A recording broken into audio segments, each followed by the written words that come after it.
7 years old, and we've got this new giant federal series. And the series had to be postponed for 2 days because the Bay Area got hit with something. Oh, yeah. We got away.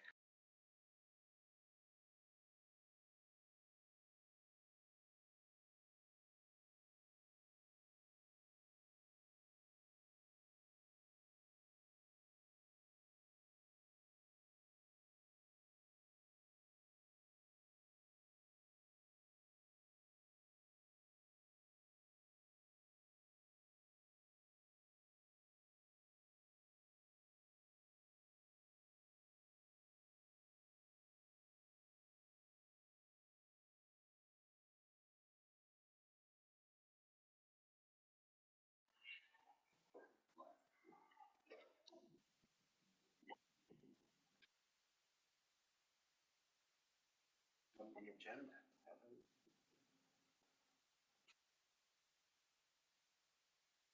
Yes. Planning Commission. Planning Commission called to order. Bear with me, I'm pulling up the. You want a roll call? Yes. No, I've got it on the computer, I just gotta open it. John Barlow. Here. Dan Hunsaker. Here. Timothy Millett. Here. Charlie Rose. Here. Ruth Causey. Here. From the City Council. And I don't see Haley. And I don't see Josiah, and I don't see Gary. So we've got 4. Must We have the quorum. Yep. All right, I guess we have approval of minutes from last time. Does anybody have any comments or anything? I'd move to approve the minutes. I second. Been moved and seconded. Any other discussion? All those in favor? Aye. Unfinished business. We have the public hearing date. Determine that. I refer to staff. Yeah, Michael put this together, so we'll let him kind of talk through it real quick. Grab it. Because all of a sudden my brain was in a different order. I guess that was a lot to look at. Oh, I just need to see the agenda. Okay, so Dustin sent an email on September 6th with an update with some of the feedback that the Planning Commission gave, and submitted a memo and then some other updates. There's one update that happened today that wasn't in that packet. That's regarding parking analysis, and he said that that won't be completed until the second week of October. So that's the only thing that's not before you hear.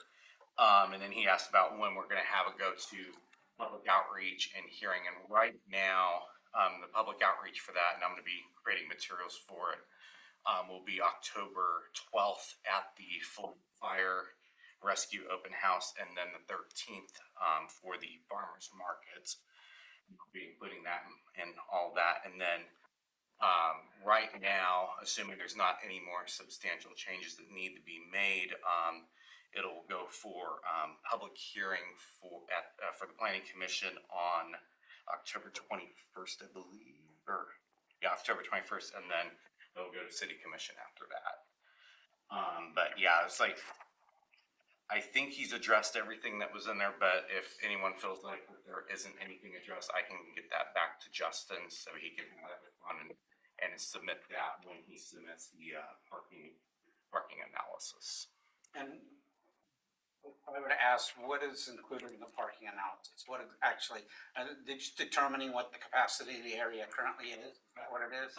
Yeah, capacity, and then also like in how they're going to be looking at it with respect to climate friendly areas. So it's like, I think they were doing like an overall inventory of everything that the city has and looking at requirements, and then and because it's going to be tied in with any gaps that they find, multimodal gaps, which I think that's going to be included in this assessment as well, if I remember right. So are we making decisions at the meeting on the 21st? And then holding a public hearing to confirm Yeah, that? sorry, let me check the dates on here based on Okay. the memo. The hearing will be on November the 4th. Oh, November 4th. And it'll go in front of the city council on November the 25th. So November the 4th, that would be hear from the public in the hearing, and then to make a approval and a recommendation to the city council. And the My brain council, flipped. The city council will have a public hearing on November the 25th. And that's for all this that we've been working on, or Just just climate friendly. Climate friendly. area. Decided the last meeting to separate that out and get under the gun. Yep. Gotcha.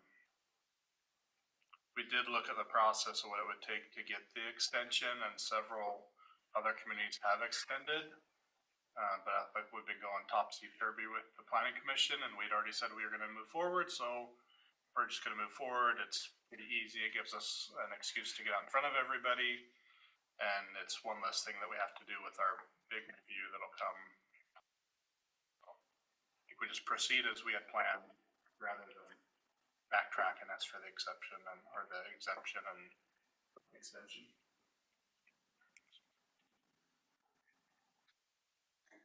And again, I don't think that hearing will take a lot of time, you know, based on the attendance tonight and previous meetings, and I don't think there's a lot of hoopla about these changes that we'll be hearing from people, so I don't think it will take us long to get through that hearing. And I think I only got, if I remember right, one question at the last outreach about the climate friendly areas, and it was just a clarifying. Forecast any mass opposition. And so I would take it that the item 3.1.3, other outreach desired, staff does not see any real, at this moment, any urgent. We'd love to have volunteers to help at either the open house at the fire station or at the farmer's market the following day. I've tasked Michael with having the canopy and the material and everything there, but we would love to have you present. If you want to just give Michael a heads up, you can do that tonight or later. Just let him know if you're available. You can drop in for an hour or a couple of hours. So How long is the fire station open house? It is 11 to 2, if I remember right. And that's that's Saturday. Yeah. And you had a full group of people. Ruth had a full cadre of commissioners for the summer, if I remember correctly. So Yeah. it's just Saturday which needs to be covered.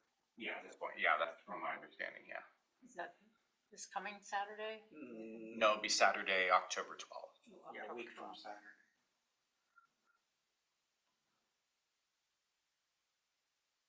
Got to figure out what the sense of.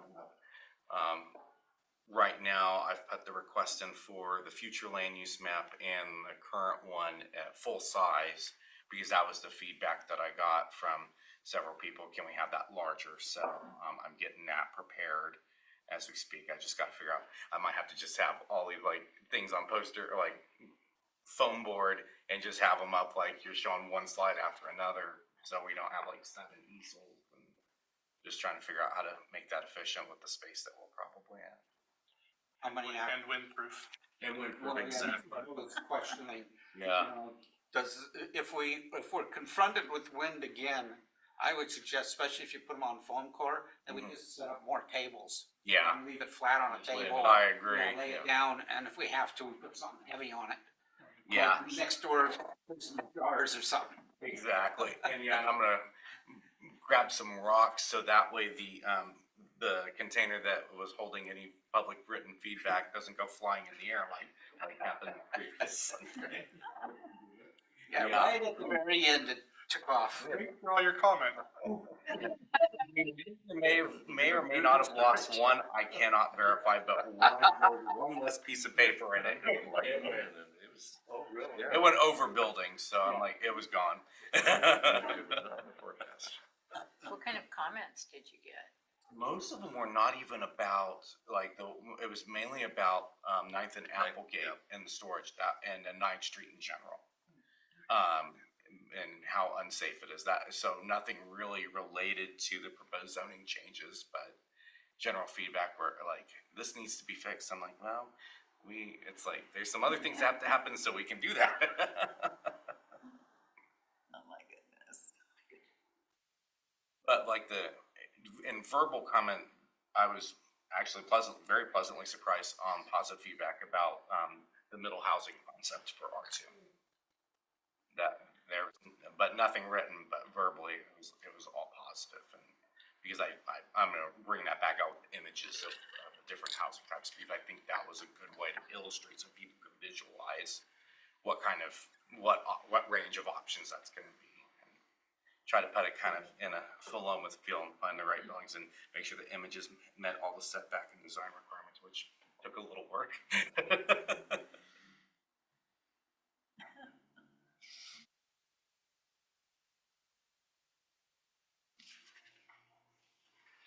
I'm out of town on October 12th, so I had volunteered, and I do think that Haley had volunteered, but I don't know of anybody else. Not that they didn't, I just, no.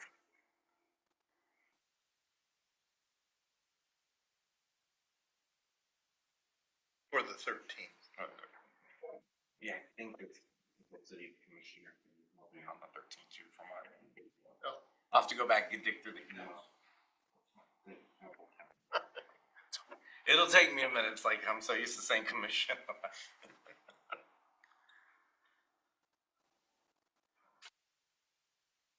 Questions on climate-friendly, equitable area language?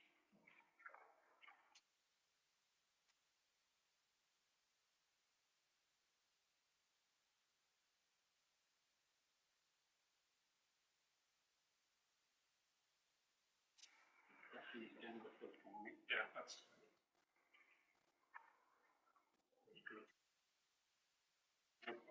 Development code language. And so we're talking, basically, we're talking about boilerplate update. Yeah, It's fundamentally, that addresses all the different groups. It's more procedural update.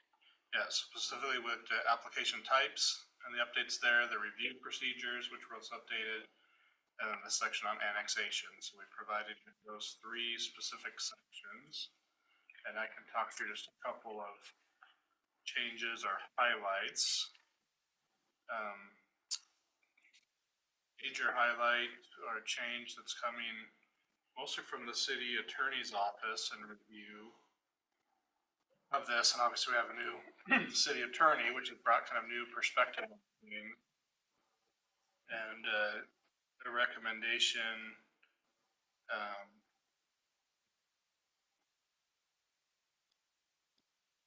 go page by page here. The page 23 of 216, the first one on types and application review procedures.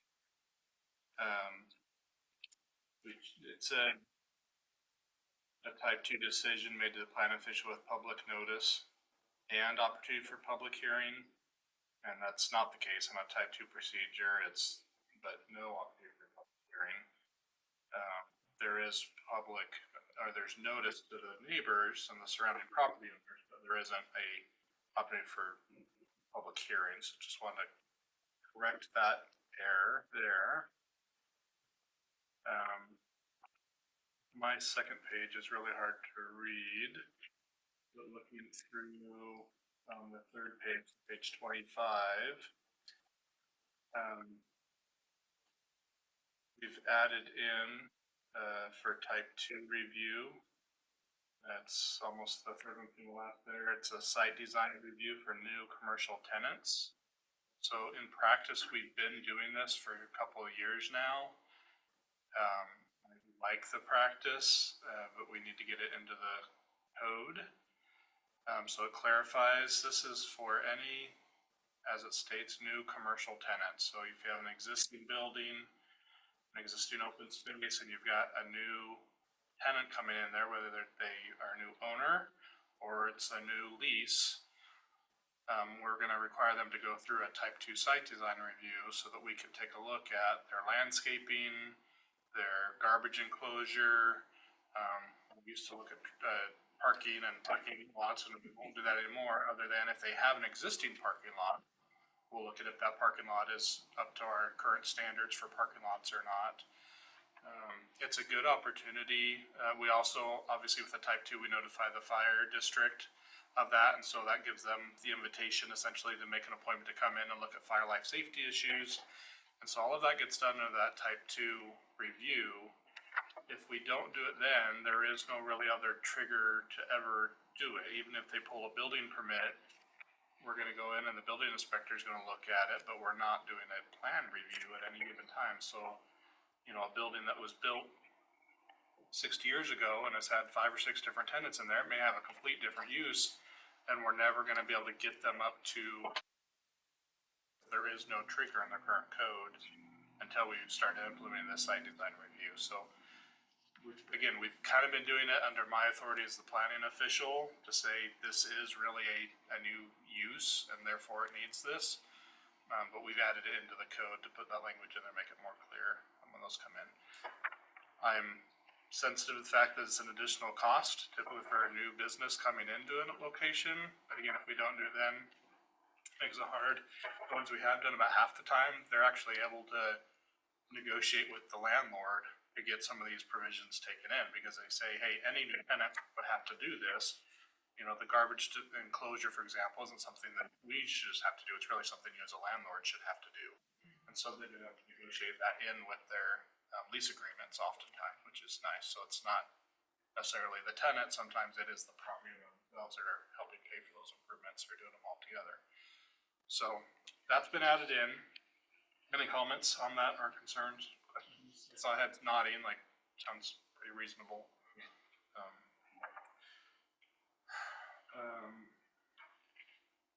Site design review, large non-residential. They've been added as a type 3 review. What's the definition of large, non-residential? So it's in later. Large Okay. is more than, I think it's 30 or 40,000 square feet. Okay. It's one of those two triggers. But what comes off of there is the subdivision, and subdivision just gets looked at as the type 2 now. So again, this is coming from our city attorney. She was surprised to see that we were looking at a type, or that we were looking at subdivisions as a type 3 that would come into the city council and having a public hearing. In her mind and what she sees in other jurisdictions, a type 2 for residential use is clear and objective standards. We have criteria in our code. They submit criteria.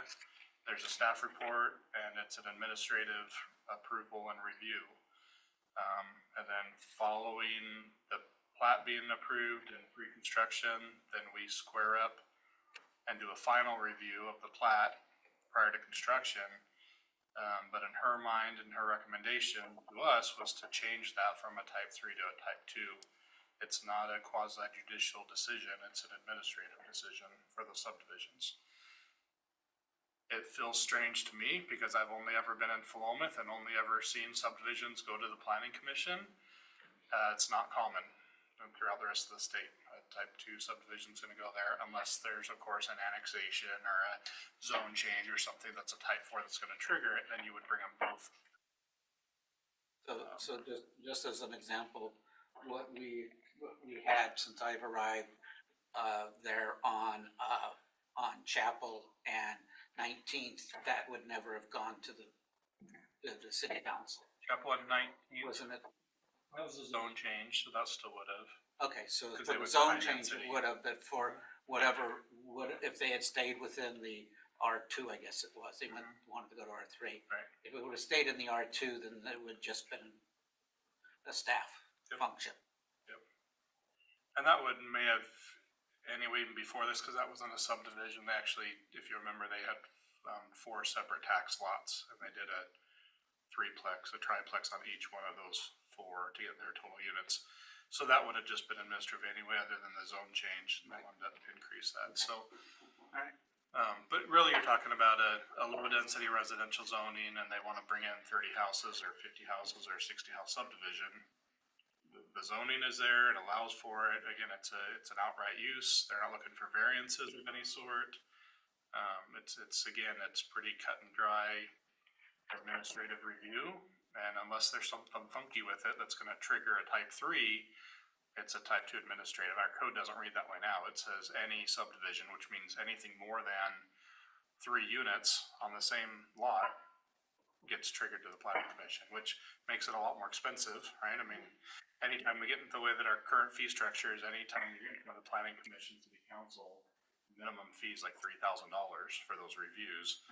This will help that subdivision application cost be a little bit lower. You still have to put all the money into the work that goes into it, of course, but the review is a little more streamlined.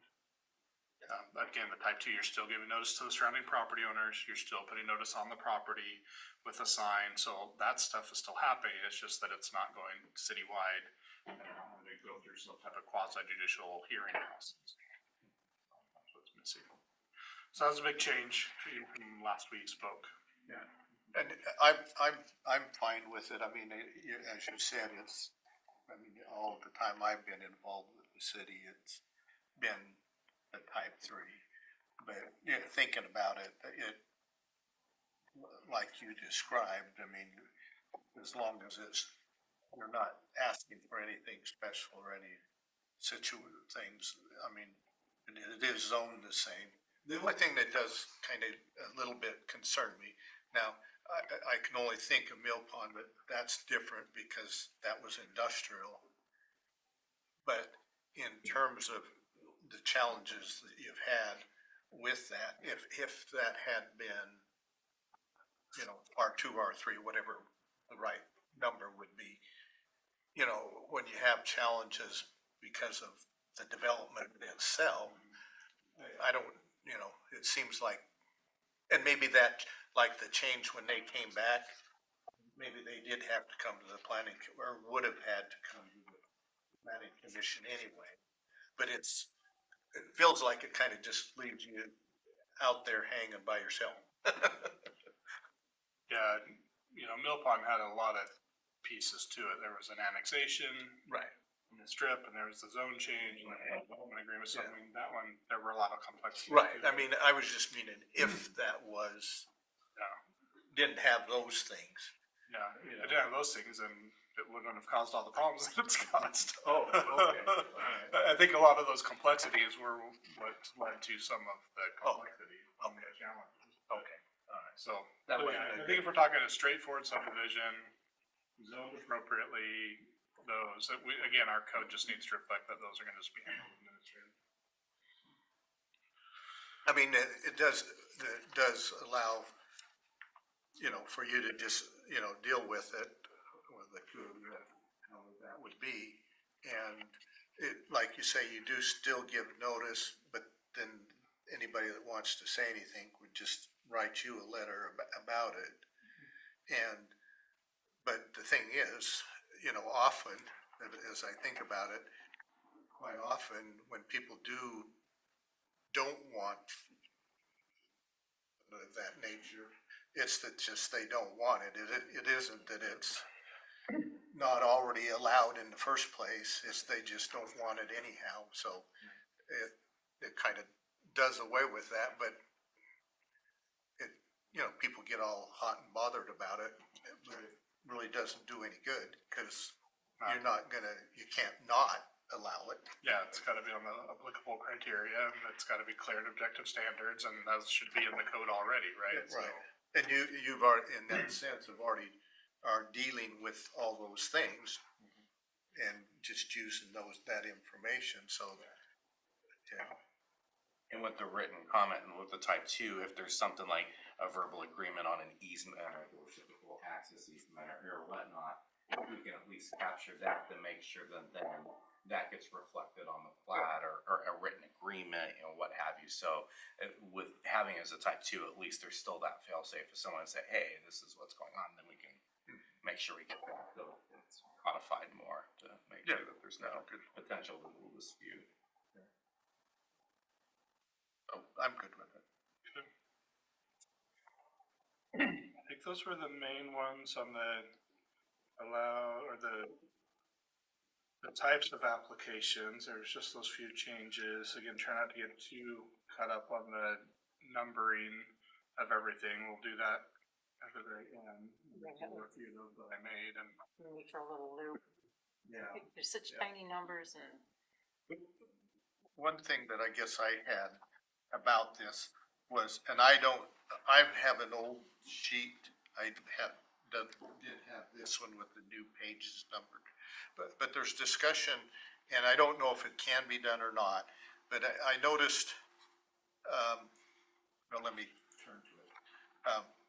Like in the description, there was childcare, daycare facilities, residential care facilities, and it didn't seem like there was a whole lot of difference between them. And I guess if you guys could at least look at them and see if there's things that, oh, maybe this is only this, or I guess I couldn't differentiate between what one was or another. Talking in the And they're definition section. Yeah, in the And all the description. definitions. are- You know, where it goes like, residential, adult care and childcare home, that's separate and with there's other use categories that are very similar, but from a licensure requirement, so they can be licensed for residential care home, adult or child. Not only has to be as allowed, it has to be, laid out separately with the definition. So when they go through the zoning verification, if those two pieces are not in there, it's found out they can actually deny the license at the state level. So those as duplicitous as it seems, it's like it's meeting a state law. Oh, and where the others aren't? You know, like with the others where it's like just a general category, and like I just know like on the residential adult care, child care, it's like that's a very prescriptive definition by state licensure. There's some others that might be in there. It's like I know Tim had sent me a list with comments, and I think I addressed all the ones where it's like, okay, this is duplicitous or this is an actual definition. So he gave me a pretty thorough on that, and then it took me a week longer than I wanted to, but I got at least just wanted to be the one to do my due diligence and make sure that Okay, I'd addressed everything appropriately. that's fine. And then the only other one, in my mind, it was, as I was reading through it, it was these different, hearings that I noticed, even though you're talking about a type 2, situation, whether these, different, I guess that could be taken, and that maybe they're type 2 or type 3 or whatever. A lot of the descriptions or of the process of having a hearing is all the same information. And I guess I was wondering, would it be better if you was able to, kind of like have a heading of hearings, and then, you wouldn't have to duplicate same information 3 different times. Yeah. And I don't, that may not be, but I guess if you would take a look at that, that might be something. It seems like it might be easier for, the person reading this, that they know, oh, well, this is what we gotta do, the application and the hearing. I mean, there's a little bit differences about it, but maybe it is something that you could combine in a sense of how that would work out. Could you, and this may be an ignorant question, but could you say, you could describe type 2 hearings, and then if type 3 hearings, you say all of the above plus. Yeah, I'll look at that. I just. Just a thought, I mean, because what made me think about it, because it was mentioning things that were in the type 2, and I might even be picking the wrong number, maybe it's between 3 and 4, but it's, in type 3, then you look at type 4, and then it includes type 3 types of situations. So it's like you even have to bounce back and forth to figure out what you need to do. Yeah, I'll take a closer look at that.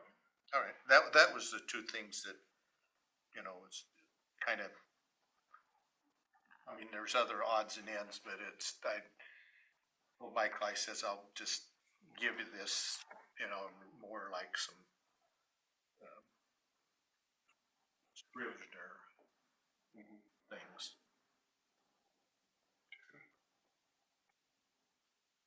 I know to me before the meeting started about like for say a planning official and it's like, and there was another example you gave, it's like making sure that's like either all caps or capitalized or in. Yeah, I just was suggesting that, like the planning commission, the city council and planning official.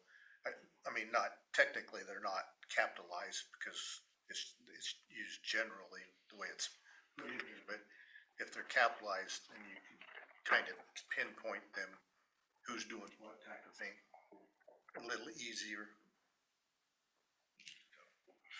The other thing that I caught before, but didn't make a note, and I haven't changed in here, at the very end, on mine, it's page 44, it's numbered 18-105-90. About neighborhood 145. meetings. 18-105.090 is what it's numbered on this most recent one. 44.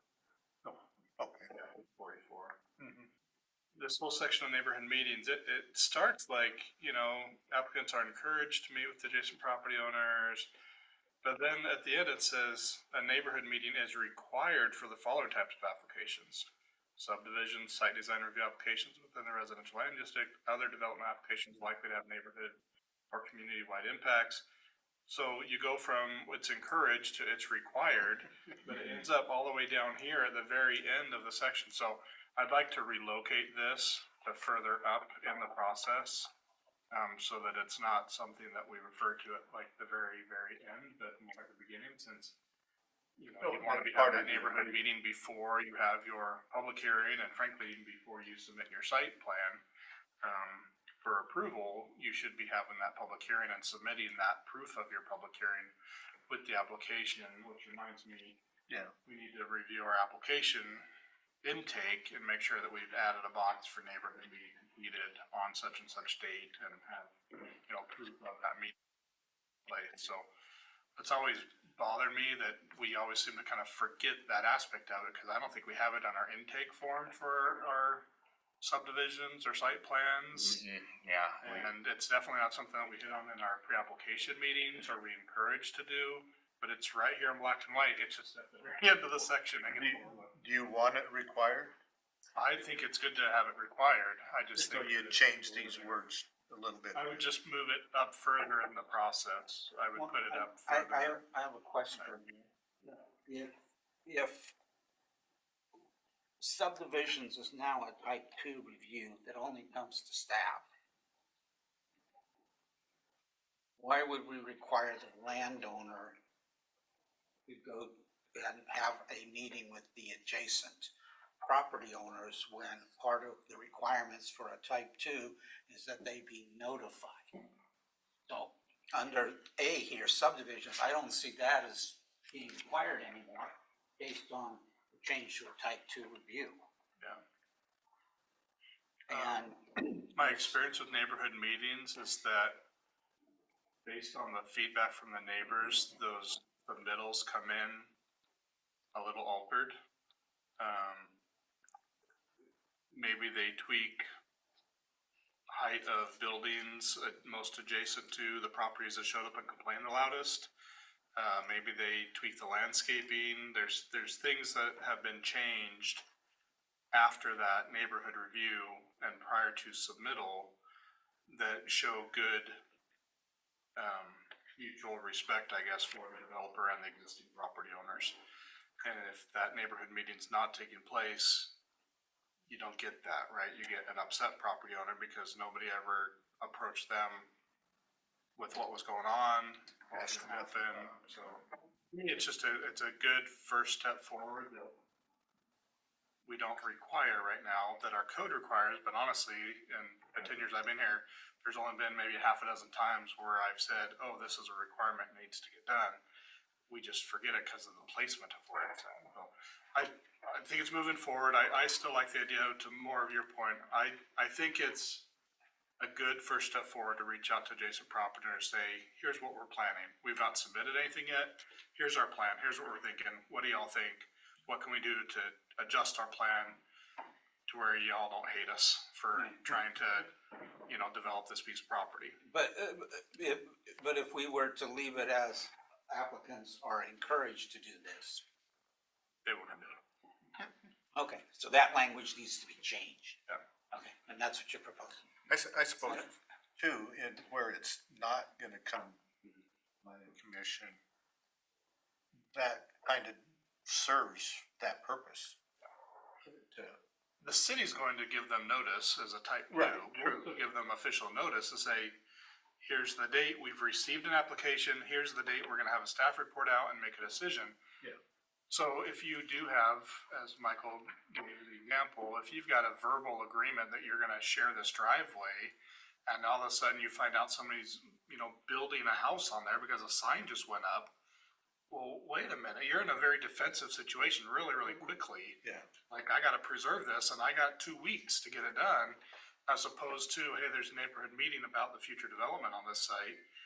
And we're inviting the neighborhood to come and talk to the developers before we submit an application. It's just got a whole different vibe to vibe to it. So and I like that vibe, frankly. I think it's something we should encourage developers to do. And specifically, I can tell you, the subdivision, well,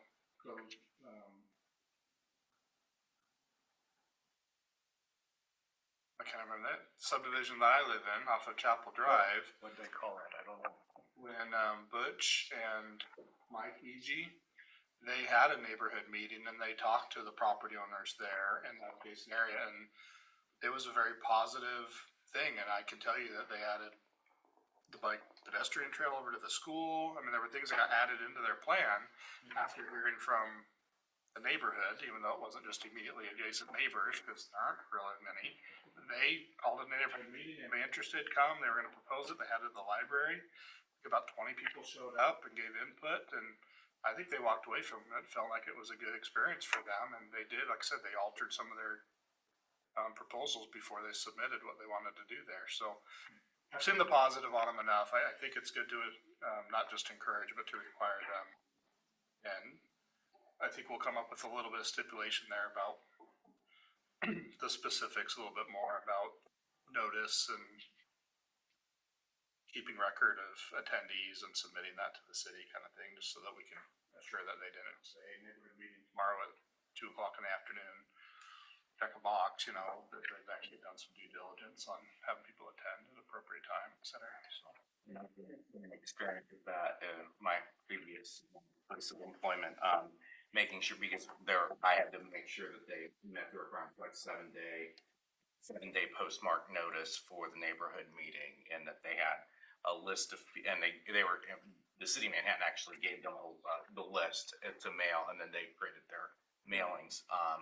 And then they had to also have a sign-in sheet, and then any written comments, they had to synthesize those and submit the application to show proof that they did the due diligence in the neighborhood meeting. And that seemed to work really well. And the one or two times where someone shortcutted that, it's like they had to go back through and we delayed the application because like you didn't follow the requirements and you need to do due diligence. How far out from the property line are we going to request this to occur? How, as far as the notification, because this is a notification before we ever get to posting a notification on the site that the entire city can go by and say. So now we've got they're going to have to make a notification. I think, to me, being consistent with what the city would send out for the notice, I think is a fair line in practice where I've had to implement and enforce that. It seems to work fine because it's like sometimes you'll get people that'll comment just like a little bit beyond, and there may be something important, but it's the 250 feet that seems to be, I think, the appropriate. And of course, annexation, depending on where it's at, the city limit, it may be a larger notification list, but I think that seems to mitigate that so that essentially there's two chances. So with having then the city sending out the notification of the 2-week notice, that gives a person one more chance in case they didn't feel like that their comments were addressed in the neighborhood meeting, it gives them one more chance, and from my experience, that process seems to work really well, and there hasn't been, that seems to make sure there's nothing that falls through the cracks. So all the owners of real property within 250 feet. Yeah. And I think it makes sense to have the standards consistent, so it's easier for people to comply. Yeah. And so before, I'm just reading on page 27 and 216, before making a type 2 administrative decision, the planning officials shall mail notice to the owners within 250 feet. Okay, so now we have an earlier mailing. Are we gonna make it the property owner of the subject property to send out these notifications and get these lists? Because now part of it is getting the list of owners. Yeah. Because it's just that logistical process. And so, you know,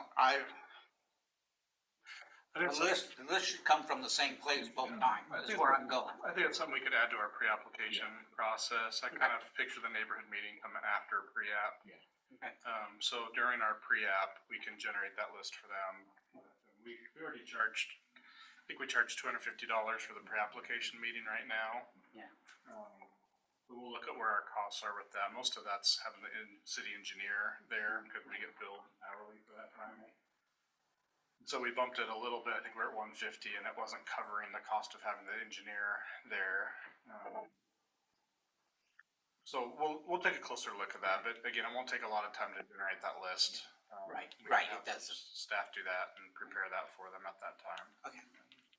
And then the other thing, kind of like, yeah, because like what Chris was saying is like, yeah, from my experience, like pre-application meeting, then they do the neighborhood meeting before submittal of the actual application. And then one other thing that we did is like for some that were kind of not sure how to word the neighborhood meeting, it's like I did create a template. It's like that this is the minimum that needs to be said. Here's the scope of the proposal. Here's the meeting date and time, and then go from there. And staff doesn't go to those. Those are intentionally like not city run, not city attended. They're just between the developer and the neighbors. And Right. That's very intentional. So we won't be going to those. We just want to see that they happen. Okay, moving over to page 46. I just referenced. This was the. I clarified a little language here more than anything. This distinction between residential and non-residential. So, bottom there where it says only site design reviews for non-residential buildings, commercial, industrial, public, whatever, institutional with greater than 40 square feet of gross floor area shall be reviewed as a type 3 application. So, less than 40,000 square foot is a type 2. Residential is a type 2, but non-residential greater than 40,000 would go as a type 3. That's a big building. That's a grocery store, a strip mall. It's, Yeah, it's an acre under roof, practically. right. Yeah. It's a big deal. The new language about the commercial tenant and application, that's on the top of page 47. Corrected some language about caliber of trees. Just nobody knows what DBH stands for, so I clarified that.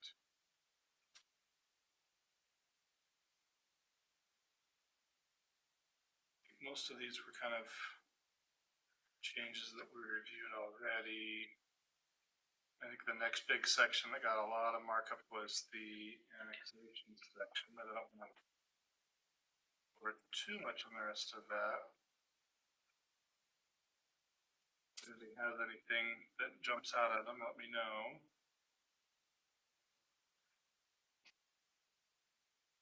So I can move to chapter 18.15 or 115. Land divisions and lot line adjustments.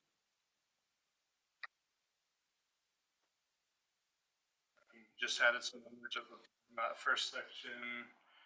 A shadow plat is what it's typically referred to in the industry, and so I just added that language so developers and just such can recognize what it is that we're looking for there.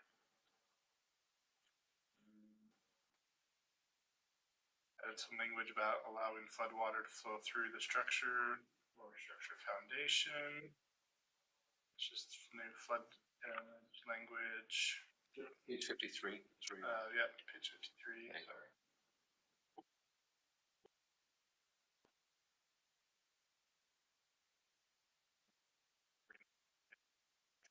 Stop reading everything. Wait Stop. for time. to Waste of just go. time, stop. It's so easy to feel like you're being productive. Oh, it's this, it's this, it's like, it's all gonna change it. Stop. When we get down to bottom of page 54, we're renaming, we're kind of getting away from the master plan development and just the whole term of the master plan development altogether, the planned unit development is what the new section will be called. So these are just references there to planned unit development instead of a neighborhood master plan. In that section, it mentions, planned development, all throughout. It doesn't say planned unit development. Yeah, and I've got a note to add that in there, so. Is master plan to neighborhood developments can have any meaning hereafter? No. But the preamble we want to change.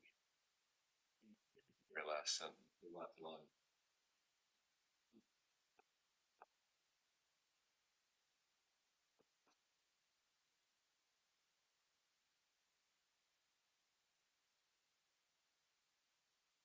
Capture all the.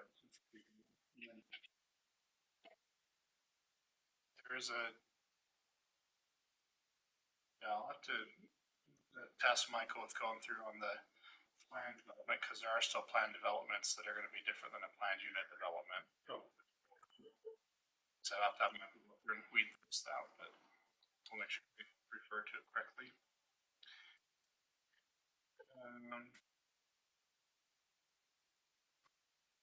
Section.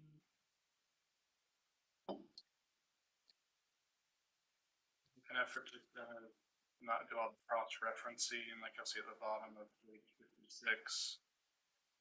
Trying to just state the requirement and not circular referencing back to somewhere else in the code for more clarification. Did the same thing on number 5 and page 57. We'll probably be able to do a little bit more of that, kind of a final review of just removing the references where they're not necessary. They just get outdated and.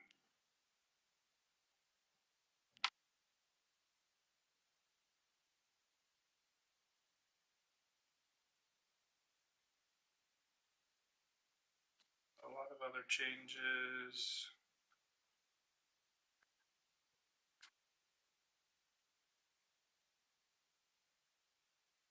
I don't know if I had anything else to do. In the rest of that chapter.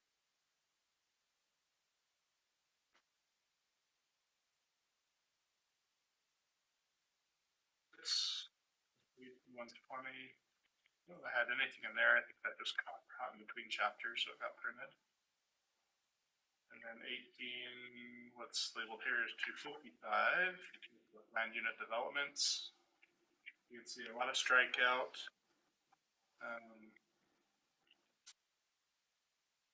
Referenced the LCD model code for some of this new language. Also looked at City of Scappoose. They just went through a land use approval.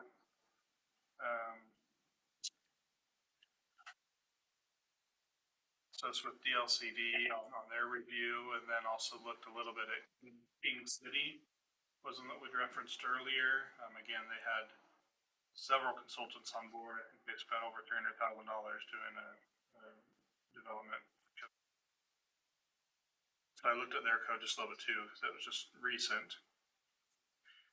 I grabbed what I felt was pertinent in Philomath and useful and not overly burdensome.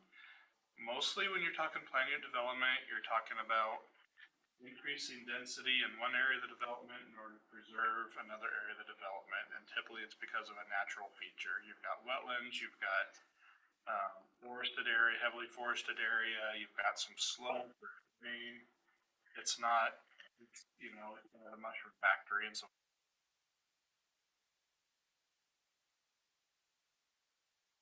the land doesn't allow you to get the full use of the land because of that natural feature. Maybe it's a stream that goes through the property. So what it really allows you to do is identify, because we can't develop to normal density in this area, we're going to ask for an additional density over in this area, but you don't do it, you know, dollar for dollar or quarter acre for quarter acre. It's done as a planned unit development, right? So you're gonna identify where you can't build, you're gonna look at where you can, and you're gonna come in with a request through the planned unit development process to make some exceptions to what would otherwise be required in the code. That's very simplified version. The plan code doesn't even really address that. It really is looking more at, you got some commercial, you got some industrial, you got some residential, and you're gonna develop it through now so that when you're ready to develop that residential or commercial, you can come in and just get that approved. But it doesn't really allow for these density shifts that the planned unit development was gonna allow for. The chapter is titled Planned Unit Developments, but most of the text refers to land developments. And you mentioned earlier there would be a distinction between, which brings me to a broader question. In the beginning, there's 6 or 7 definitions. Where are all the other definitions, or will that be incorporated into a broader section of definitions? I spent a lot of time pulling this together, but I haven't spent time going through and like cross-referencing and checking for definitions and that, so I'll fine tune that a little bit more. I meaning Michael. So we'll go through and we'll make sure those are right. I'm looking even at chapter headings, they'll say plan master or master plan development and doesn't reference right. So we'll get all of that tweaked, but I wanted to get the narrative in here just so you can see the intent, because again, our current code doesn't allow for this flexibility, where there's many times where we do want flexibility. In preserving streams, repairing corridors, wetlands, this is gonna give us more flexibility to not have a developer have to develop in there to make a pencil out, right? I got that part. I think it would be helpful if you could distinguish between a planned unit development and a planned development. And does this preservation and natural features or accommodation of natural features, does that apply to one but not the other, or both, or what's the difference? I think You've done a great job so far, I think for the most part, the plan development is a planned unit development. It's just not referred to that in the other codes where I stole this language from. So we just need to add unit in there. So we're consistently referring to it as a planned unit development. Okay. Was the use of the term unit, because I think of units in development as houses, or is that what the intent is? Yes, planned unit there's no great standard. There's, you know, it's very common for planners to refer to it as a planned unit development. So when you say, I've got a PUD that we're working on, planners go, oh, they're going higher density, they're gonna change some of their standards around, they're gonna, you know, there's kind of an exemption. It's kind of like a variance, but it's not a variance, it's a planned development. Yeah. The planners refer to it as a planned unit development because that's what somebody called it and it's stuck. Today, different codes call it a little bit different things. And so there's not like a standard where it's always called a planned unit development. In others, it's called a plan development. In others, called a. I'm not using master plan as often anymore because that typically gets reserved for like your infrastructure plans. And so to limit that confusion, planners have stopped calling them master plans or master plan developments. But there isn't like a standard. But plan unit development is very widely accepted and understood what we're talking about for developers, contractors. I'd say property owners, because they're the first time doing it, but definitely for your developers and your planners are gonna be familiar with that term. So that's why I'm trying to go with the plan unit development, because it's familiar. Okay. And where I used to work at, there was a commercial and industrial version of that too, where it's like something didn't neatly line up with the design requirements for that zoning district, but then there's some comments of maybe more other zoning districts, and this is it's where they're showing that they meet the essence of what the zoning regulations are, but they need to deviate for one another, whether it's a site constraint or just something unique to that specific use or that plan, because that's kind of like the commercial industrial application, so it can go to that way as well.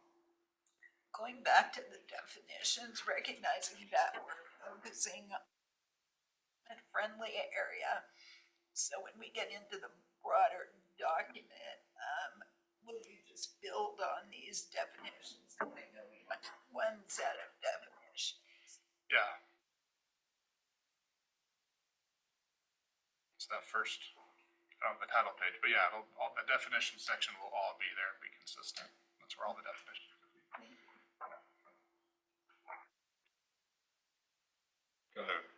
More of this conversation were the ones that apply to that chapter, those got extracted out just to show that they're related to that chapter, but yeah, in the end,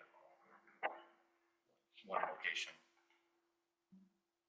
Unless the model code, or like when it comes to the no net loss, that it will eventually be happening for flood insurance requirements for the flood overlay.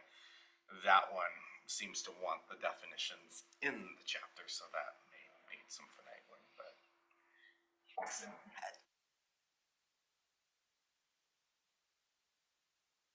was like, great, this has to actually be in this chapter. That goes inconsistent with everything else.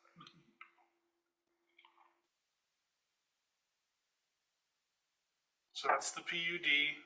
Again, there's a lot of new lingo there, and until we have the first one, when we have the first one, we'll talk through it and explain it and make sure that everybody's familiar, and maybe do a quick training on it, because this will be new for everybody going through it. But the language is good language. It's already been reviewed by CD, which is a nice plus. We're not making anything up. I think it'll be good code for us and just give a little bit more flexibility on preserving those areas that we want preserved. Chapter 18-130, just to push through. The only real change here at the bottom, how they're changing land development, master plan development, land use development. Minor and major modifications to previously approved plans. We've taken a little bit of heat for not having as clear language here, and so on number 7, I don't know, I made it a lot more clear, but we're really looking for things that have a material or measurable adverse impact on adjoining properties, not necessarily that they have an adverse impact on properties. It's really easy to argue that that had an adverse impact on me of any degree, but what we're looking for is material and measurable adverse impact. And the instance I'll give is we had it was Mill Pond Crossing. When it was first approved, they had 5 phases, 1, 2, 3, 4, 5, I think it was, only backwards because I'm mirroring it to you. And, you know, as they were finishing up with phase 1, they got looking and came in and said, we really want to change our phasing, and rather than go on 1, 2, 3, 4, 5, we want to go 1, 2, 3, 4, 5. They wanted to change the direction they were going and which one they were doing first or second.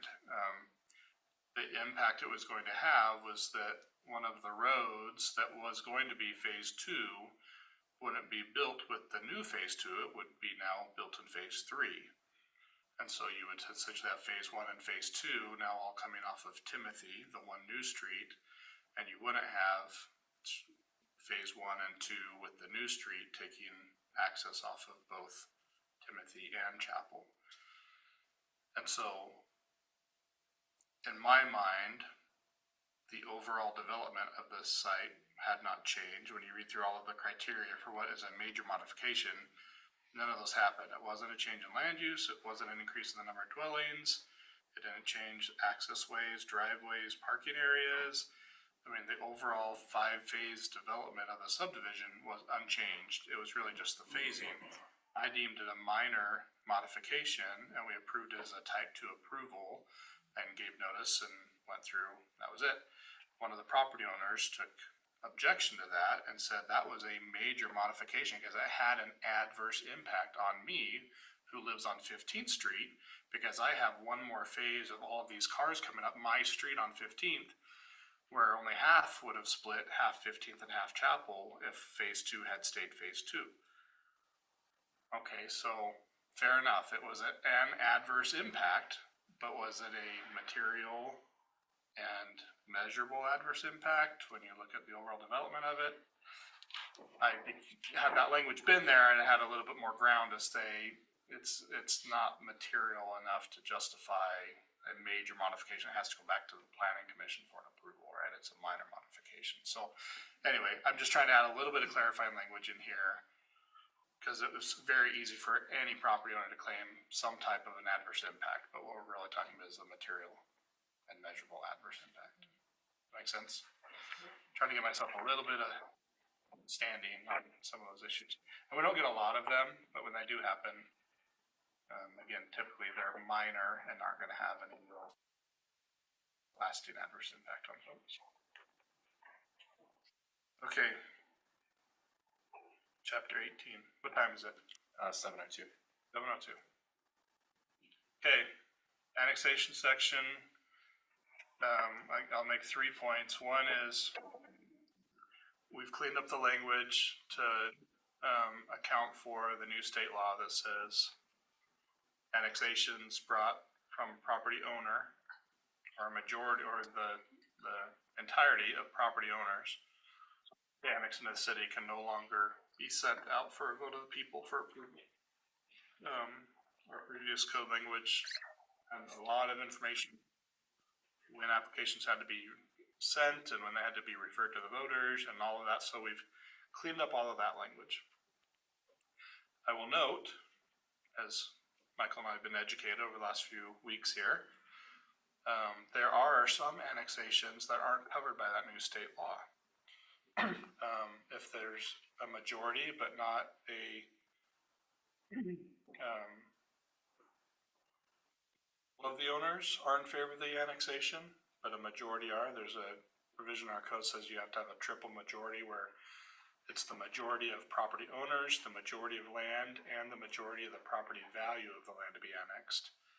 If you have that triple majority, then a property, even one that's the minority property that doesn't want to be annexed, if it's the majority of the property owners and the majority of the owner of the land, the total land area, and the majority of the value of the land that want to annex, it could bring in a property that otherwise wouldn't want to annex, right? So that could still happen, but if that were to happen and it's not the full ownership that's in favor of it, that would still have to go out for a vote of the people. So they would still come through our process, planning commission, city council, and would go on the ballot for a vote of the people because it wasn't unanimous. We also discovered island annexations. We were looking at doing island annexations and taking that to the city council again. Those are not covered by the new state law. They'll still need to go out for a vote of the people. So again, they'll come. Those are a little unique in that they don't come to the planning commission. They just go to the city council policy decision more than a land use decision. They go to the city council and then they have to go out on the ballot for the vote of the people. So the newer state law that says cities can't send or can't refer annexations out to the vote of people is only for unanimous ownership annexations submitted by the owners. Yeah, and I guess I had a couple of comments on that. On page 77, F2, it has no island unincorporated county then shall be created as a result of an annexation. Just because of what you were describing, I would suggest that we still allow that to happen because of the things that you just said. I mean, if you have a big development come in, and, well, we still have some islands out there, I won't pick one, but if they were attached to that area or would be created by it, you wouldn't want that development not to happen just because that one guy says, I don't want to, or I don't want it, and therefore you'll have to have a vote on it. And I guess I don't think we should put the city in that type of situation. There's pros and cons to it. You brought up one of the negative situations. The problem with island annexations is you're just kicking the can down the road, right? You're allowing that property to become completely surrounded by other city properties that are all paying city property taxes for police services and street services and all these things that we as members, residents of the city all pay for. They're not paying them, right? They're only paying for their county taxes, library, school, but nothing towards the city or urban renewal, any of that. So the longer they stay in island, the longer they're not contributing. They're just kind of free riding on everybody else.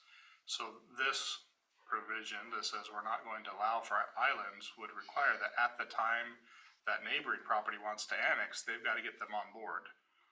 They have to buy the property, they got to make it financially feasible for that owner to want to come in. They've got to get another partner and do the triple majority we just talked about. So if you just have two property owners, you're not going to get a majority. Well, you're still gonna have to vote. Yeah. That's the point I'm trying to. Right, still have to go vote with the people, right.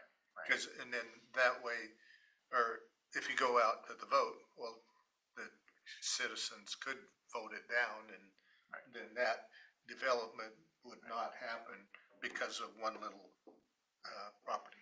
Yeah, and I'm not married to this language, I just added in here for this conversation to see, is it worth not annexing property and essentially creating new island annexations at the expense of not getting that property annexed into the city that wants to annex? Or do we go ahead and just recognize, hey, these guys want annex, we're gonna let them annex, and we just know down the road, we do have a requirement to notify that property owner, hey, the annexation application's been submitted.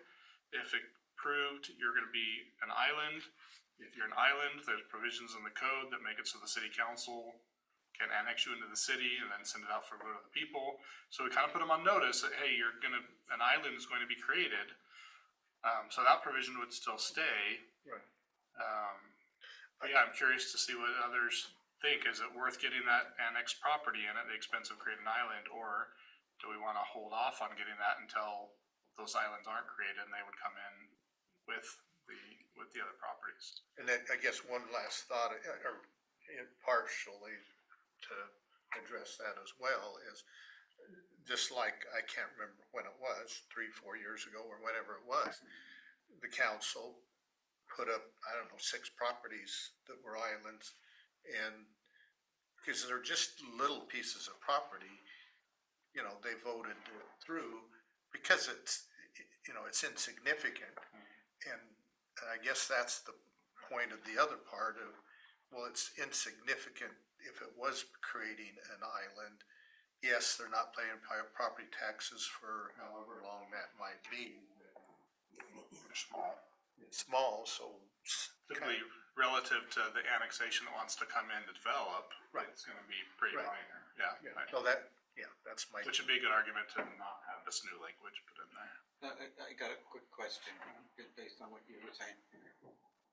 Any of the island pieces of property that exist in the city council can trigger this process? Yes. I'm talking about the annexation process. Yes. Okay.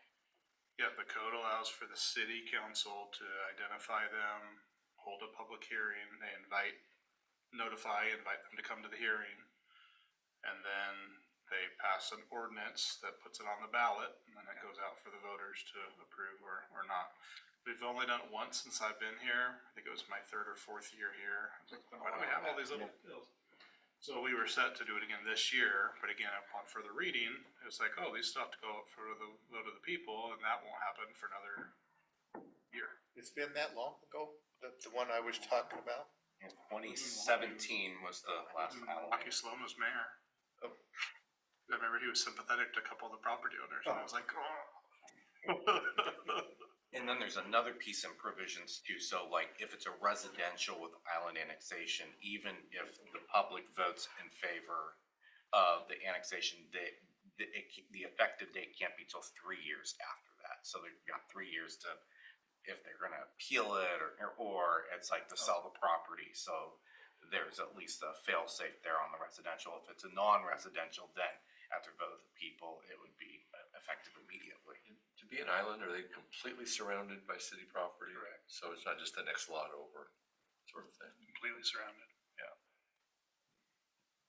Are the owners of the remaining islands, are they aware that the city could take action to annex their property? Yes. All of the current owners were either notified last time that we annexed all of the other islands except for those two, or they got notice when their adjacent property annexed in and created the island. So they've all been put on notice at one point or another, yeah. Yeah, with the 11 that were part of what I had to research, the most recent one to find out was 2019. So it's like the rest of them, it's like it was either in 2018 or when the island annexation happened in 2017. And you said there's only 2 left? No, there was 2 that didn't get annexed back in 2017. 2017. But we're up to how many now? 11. But one of them will be non-controversial. It's just a piece of right-of-way that just never got put in the city. It's really 10 Yeah. properties and How one. did these things get created? Well, Yeah, it's like some. Northern Wood, I mean, looking at when Northern Wood annexed, it Yeah. created that whole triangle inside. When Mill Pond annexed 18th Street, it created that piece of property just north of them. So it's typically when it's when another property annexes, and Oh, it just creates these little bubbles where not everything gets brought in at the same Yeah, time. like the north edge of 7th Street, the reason that fell through the cracks and became separate, it did have a subdivision agreement, I think it was in 1983, but it never developed. But that land was donated to the city, but then in the process of that, it didn't get annexed in because it expired. So it's like they didn't develop the land and it's like the right of way was never utilized. So then it just created a bubble. So that's been kind of nebulous since 1983. okay. So what's the direction? Do we like not creating new islands, or at the potential expense of not getting property annexed into the city under a unanimous owners process, which doesn't go to the voters? Well, let me ask you this, if at any point in time, the city council can determine that that particular piece of property, the island, can be annexed into the city and it'll be put before the voters, which has costs involved. But if we use this paragraph, means it's gonna go before the voters and also have an impact on whether the larger development can be done. I would rather leave it so that the larger development can be done, doesn't have to go before the voters unless there's some other reason it has to go to a type 3 or 4. And that at a later date, we come back and we deal with the island, because then we're creating less unknowns for the developer and for them to invest money in putting together what they want to do. And second of all, if it meets city requirements, then we can annex the property and be done with it. And we can meet our goals that we're shooting for. I mean, I came in here 2 years ago with a very different understanding, but now that I understand what our goals are and what we need to increase is, i.e. housing, I would take this thing out entirely and just let it ride. and then I come back in, let the city council the following session, turn around and start the process to annex that piece of property, and then put it before the voters of the city. So the other consideration is who's paying for the annexation. Well, who's paying for the election is what you're talking about. Well, if the city initiates the island annexation, the city is paying for it. That's what I understand that. And so what kind of costs? Special election for that. So you just- No, we would wait. Yeah, we would just Yeah, wait. yeah, so what kind of costs are you talking about that's gonna go to the city? I mean, are we talking $2,000 or are we talking $20,000? No, you're talking closer to $1,000, $2,000. Okay, so it's not a large amount, but it's a smaller amount. But if we're looking at a piece of property, this is the way I'd look at it. We look at a piece of property that is not being taxed by the city, let's say $1,500 a year, and it costs $2,000, or I'll make the math easy, $2,250. Then it's amortized over a year and a half, the city gets their money back. So I would argue in that case, other than dealing with budgets, which is what you've got to deal with is balancing your budgets, after a reasonable period of time, it pays for itself. That's the way I would look at it. But that doesn't make the management of coming up with that money pay for the election before the taxes are paid any easier. I recognize your challenge there.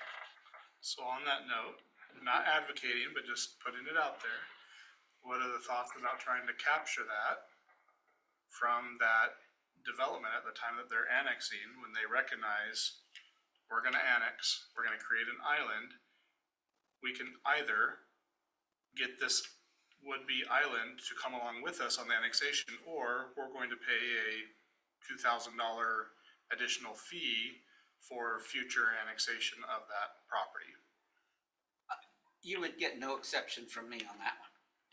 I'd be in favor of it. I agree. You'd get the $2,000 fee from The developer. From the developer who's annexing their property. Oh. So then they still have an option, they can either still be. reach out to that property owner and get them to annex with, at which cost there would be some additional expense for them, but maybe less than $2,000. Or they could pay the $2,000 in, which recognizes that the city's gonna have to have some expense at some point in the future to do the island annexation at that time. So it still kind of gives them the option, but that way, That's the Not just kind of put language it I on would the road. use and put in. Yeah, I would be okay with that. like that. Yeah, very much so. Just thought of that on the spot. Look at that. And the other advantage, like with that language, it's like, it's also a bargaining tool, so if there is some opposition, but now that property that's gonna be an island's not gonna have to pay for it, that might make it a little less adversarial, so it may actually be something that forces some collaboration and actually gets a non-adversarial outcome. And any developer doing residential of any size is gonna be looking at 7 digits or more. And so what's $2,000? But to the city, it's It's an issue. more substantial. Especially if you're gonna do spot. Right. Yeah. Perfect, thank you, good discussion. I'd back up one section, the E, the staff evaluation. Right in the middle, it says, from this information, a finding shall be made that the city has the capacity to provide required utility services. If it's a staff evaluation, they made these, the evaluation may say, no, we don't have enough. So I guess I was thinking maybe this says, be made that the city has or does not have the capacity. Because you don't want to say, no matter what you do, you got to have, the staff has to decide it, we have the capacity. Do we? The finding shall be made as to whether or not the city has capacity. Yeah, well, yeah. Does that make sense? If we tell them it's like, or find out from public works, no, we don't have the capacity, then that changes the whole Right. conversation. Right, exactly. I mean, you don't want to make staff decide that. Yeah. And Yeah, I just wanted to, thinking out loud, would it make sense to periodically, send, perhaps with city council approval, to send the islands to the voters for approval? So you don't get this ongoing, Yeah, like every 5 years or something. yeah, and that's just the policy of the city council, and frankly, you kind of wait for city council to be kind of strolling along and doing good before you throw cold water on it, so. Can you wake them up? These tend to be pretty adversarial, you know, people that Yeah, aren't they are. part of the city don't want to be, and honestly, if your council's not working well together, the last thing you wanna do is put another issue in front of them that's divisive, so. It's a little strategery in when you get that in front of the council and when it goes in front of the voters. You know, if the school district's got a huge bond measure coming up and the fire district's got a big bond measure and everybody's gonna be stressed about that, it's like, well, let's just throw 6 alien annexations on there as well, so. I think it's just a timing thing, but good practice is, yeah, every 4 to 6 years or so, we're gonna get it in front and get those brought in, so.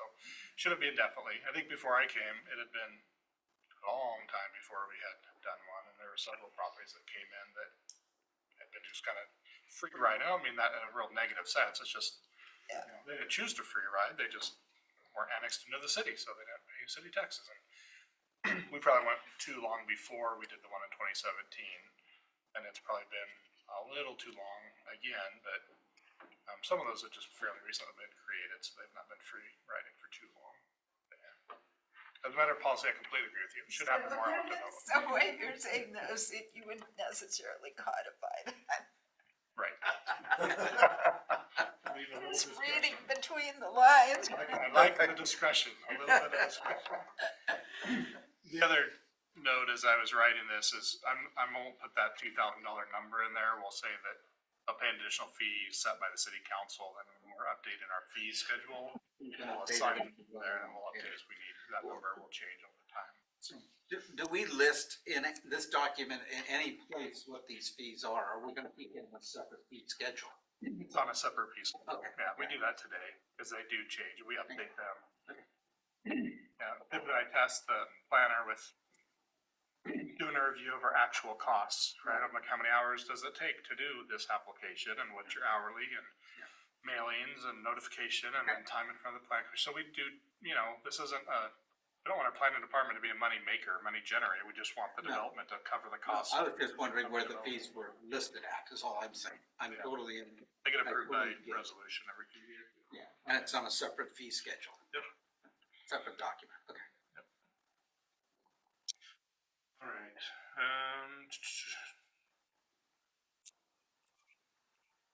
We've changed the language in here a little bit to clarify. We used to charge a application fee for the annexation, and we charged a separate, also huge fee for the actual zone change from county to city.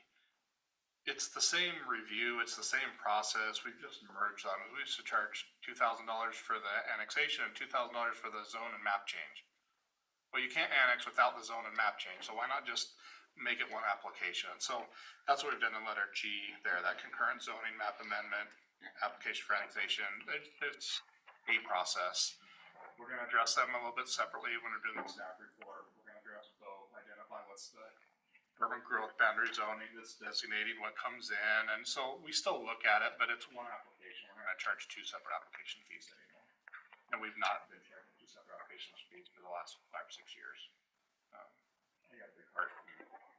You just seen all the questions I got, it's like, we're really not gonna have to pay for both of these, like for the health hazard annexation, it's supposed to be coming in any day. It's like, nope, you just pay this one.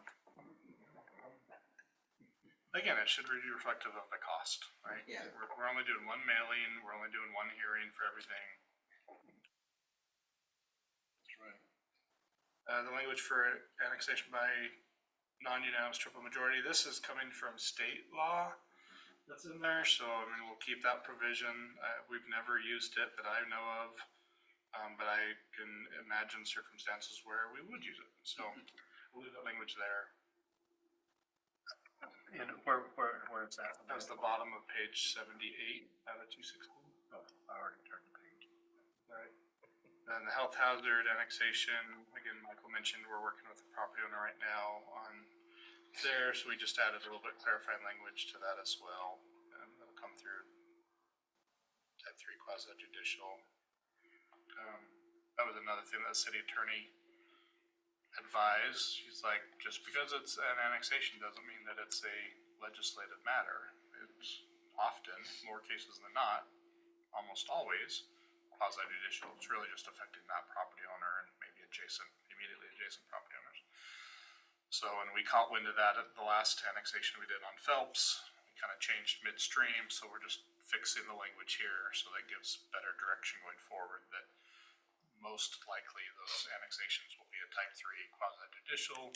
So we'll ask about conflicts of interests and bias and all those things that we don't typically ask for when we're doing a legislative land use decision. So just a little bit of tweaking there to make it clear what's what. Here's some more language about creating islands, so I'll reflect that to match the other. Are you talking about on page 80? I'm at the top of page 80, yep. Yeah. Number 1.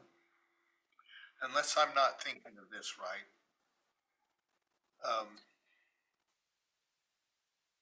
Three, it involves 2 and 3, but if an owner does not consent to the annexation, the annexation must meet the criteria of the non-unanimous triple majority.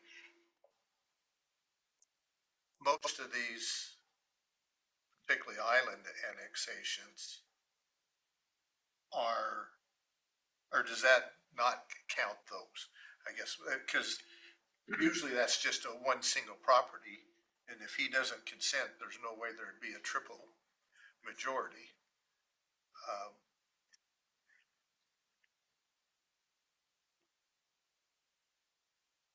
Because number 2 starts with, if an annexation application is submitted, that if approved would create an island.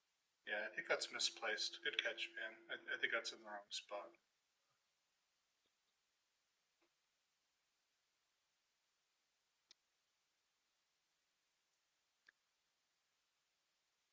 Yeah, pull that out.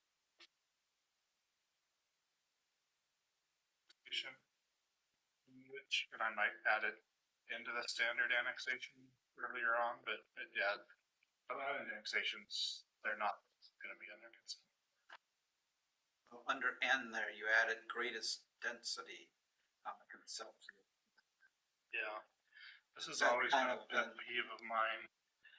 Right now, it just says create a conceptual plan and submit it to the city with your application, and so they kind of, here's this beautiful park area and these big lots, and then you look at it, it's like, it's low density, it's medium density residential. This is going to be duplexes and triplexes, but it's conceptual, all these single unit, 6,000 square foot lots, great park space.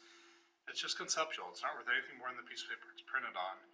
But then when we do a staff report, we have to do the calculation. What's the most intense use, the highest, most intense use of the property, so we know how much water, how much sewer, Right. what's the transportation count's going to be. And so we've changed this language to say that's what you need to submit with your application. It's still it's still not going to be what you're required to do. We're not going to tie you to it. But at least if you submit that as your conceptual highest density, staff can use it. We don't have to run all our own calculations. But what do you mean by they may not be able to use it? They always go smaller, less. Yeah, they can always go less dense, But but they they're can't not go gonna go more. more dense. We wanna know what is the highest density of this property. Make sure. They're high, okay, so. But if I am a developer and I can put 40 units on an acre, but I'm gonna choose to do 36. But at the time of annexation, we wanna know, can the city provide services? No, I get what you're going. I totally understand what you're saying with that. I'm just trying to, the greatest density, I don't know if I like that. I'm trying to come up with another wording for it is Highest density? versus highest greatest? density planned. Mhm. I would add the word planned in there. Because then, I mean, because I've got a lot, I can put 40 units, I'm only gonna design 36 units because I've got an easement or whatever else. How about highest density allowable? No, because then you're saying he's gotta do it for 40 units. No. The highest density planned. But if your plan, his point is that it's not worth the paper it's written on. No. Because you can't make him do that particular thing. I know, I can always make him do 36 units, it may look different. But for his purposes, gonna say the maximum number of units that you're actually that you're planning on putting on it. That's all you're ever gonna be able to build on that lot, you're done. Now, whether that's 3-story buildings and 2-story buildings and 1-story, or whatever it is, as long as you get to the density, you keep shaking your head, yes. You know, Michael keeps saying, yes, that's what I'm trying to say, because as a planner, okay, when we've looked at these, it's kind of like, okay, that's a nice picture, but what am I really saying? As a visual, as something to get an idea of visually, what does 40 units per acre look like? What does 26 look like? I mean, 9th Street, it was below what an R3 would have been, is what we saw. I think we saw it was equivalent probably to an R2 when we were talking about wanting to make it an R3. So let them come to us with the number of units they want to put on it. And that becomes the maximum they can ever do it. You can't make him do that. Yeah, at the annexation, they're not declaring how many units. Annexation, they're just saying we wanna come into the city limits, period. Yeah, but you're telling them you want to figure out what the maximum number of units they're gonna do. That's right, cause we need to know if the city has capacity, cause you could annex the property and you could sell it. And we still have a high density, you know, if you come in and you're zoned medium density residential, Yeah, but isn't it just a math equation then? I got 1.25 acres, I can put 40 units on an acre, okay, I get 50 units, done. Regardless of what you draw on a piece of that's paper. what we want them to submit though. That's what we want them to You submit. wanna submit a visual of that 50 units. Yes. Because that tells the surrounding property owners and staff and the city council and the planning commission, this is the highest density that would be allowed on this property. And therefore, this is the amount of water it's gonna take, the amount of sewer it's gonna take, the amount of storm that we're gonna have to take care of. This is the highest, most intense use, and if we're good with this, we can do anything less than this. But if we're good with this, then we can annex the property into the city at this time, because we can provide services for up to that maximum density that's allowed. And then once you get the approval, then you go back and say, okay, well, this is what we want to do, and then you come into your site design for subdivision or whatever you're gonna do. And this example actually came up in a meeting Chris and I did today because someone is coming with a proposal for annexation, but they have no intention of developing. They just are going for that so they can sell the parcel and that gets annexed into the city. Where it's like, but part of the visualization that needs to happen, like for this specific example, is where the road network's gonna go, like that, and kind of getting a conceptual idea. Is that gonna create the proper connection points for fire apparatus or all that? So it's like, and in that maximum allowable for that zoning district. But you're still not tying them down to that they have to provide that point of entry for the fire apparatus and that, whatever the requirements are, you're still not tying Yeah, them. not at that point. I would be, when it gets to that subdivision When it phase. gets sold then, but so, Annexation's all about, does the city have the ability to service this property at its full development? okay. That's the all right, question we're then trying to answer when we annex. Then I'll back down, I'm good. And then Yeah, that was my point. 'Cause we've consistently used the phrase highest and best use, I believe. So we don't need a new phrase. And it's purely a capacity calculation. Or the purpose, yeah. Okay, but I do like, rather than greatest density, some might consider greatest density, 5-acre lot, so that's the greatest density, right? So I do think rather than greatest, we should say highest density. Yeah.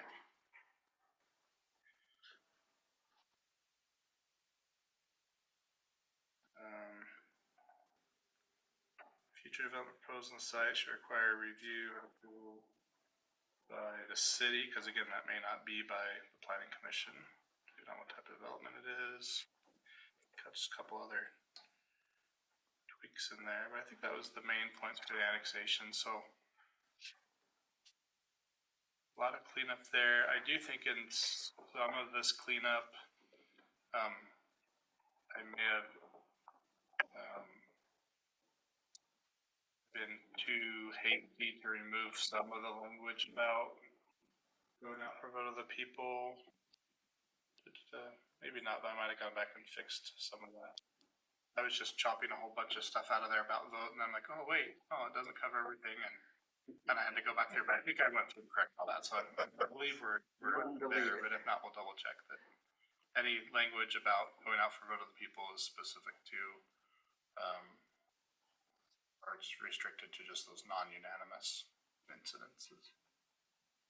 That's pretty easy language to double check. And I was thinking about this, Chris, for health hazard annexation. I'm trying to think they're like the one that may be coming up that may is an example where they typically would not show where potential infrastructure is going to go, but in this context, it would be appropriate to see that because they're also mitigating a contamination on the property. It's like, so in those, will we want to include where the potential utility infrastructure is going to go in a mitigation manner? Is that still I think going to you're be? still on site design because of the annexation level. I mean, you're not always going to have a contamination within annexation. Even for a health hazard, it could be wells dried up, or I mean, it could be a lot of other things. So I think you're still looking at a site plan review for where all that specifics are going to go. Because I thought it was going to be more straightforward until I got comments and a meeting I was in today with a bunch of stormwater people. It's like, oh, I didn't know about that. Yeah, I mean, it's one thing if you're annexing a piece of property that's, 100%.